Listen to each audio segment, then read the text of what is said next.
నమస్కారం. G Rajesh Naik, Osmania university విద్యార్థి, పరిశోధక విద్యార్థిని నేను.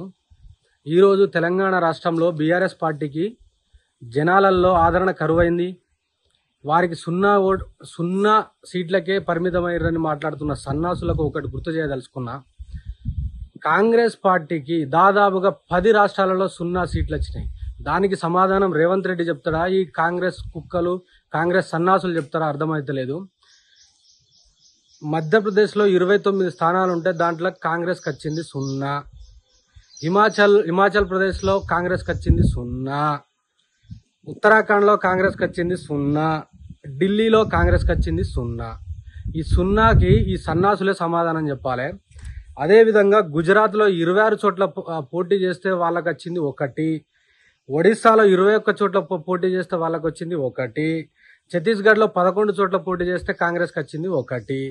అనంటే మీకు బయట ఎట్లా ఆదరణ ఉందో మీరు చెప్పాలి.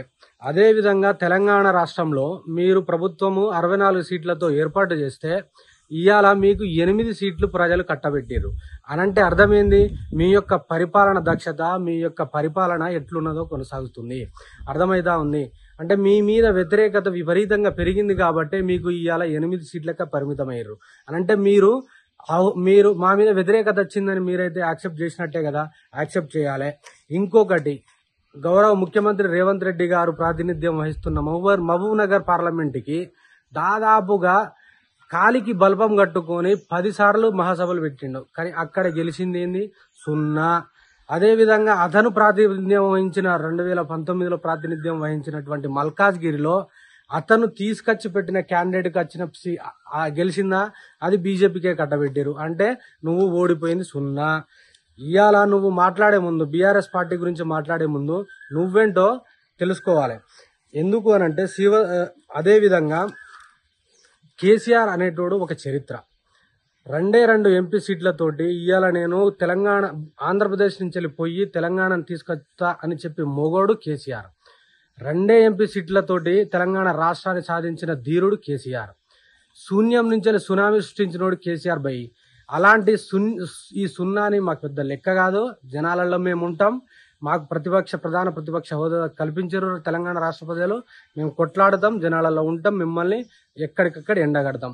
అదేవిధంగా ఇవాళ గెలిచిన 8 మంది కాంగ్రెస్ ఎంపీలకు, 8 మంది బీజేపీ ఎంపీలకు మేము ఒకటే రిక్వెస్ట్ చేయదలుచుకున్నాం.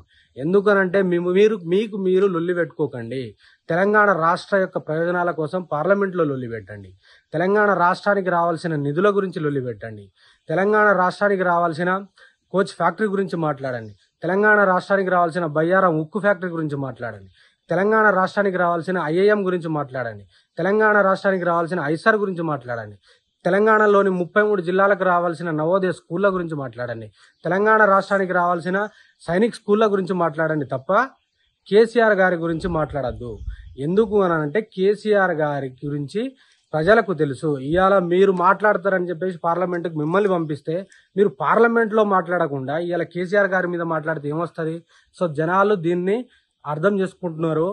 ఎటువంటి పరిస్థితుల్లోనైనా రానున్న రోజుల్లో ప్రతిపక్ష పార్టీగా బీఆర్ఎస్ పార్టీ ఉంటుంది. మీ యొక్క ఆగడాలు కానీ మీ యొక్క అరాచకాలను ఎప్పటికప్పుడు జనాలను ఎండగడతాం. కేసీఆర్ గురించి మాట్లాడే ముందు జాగ్రత్తగా ఒళ్ళు దగ్గర పెట్టుకొని మాట్లాడాల్సిందిగా విజ్ఞప్తి చేస్తున్నాం.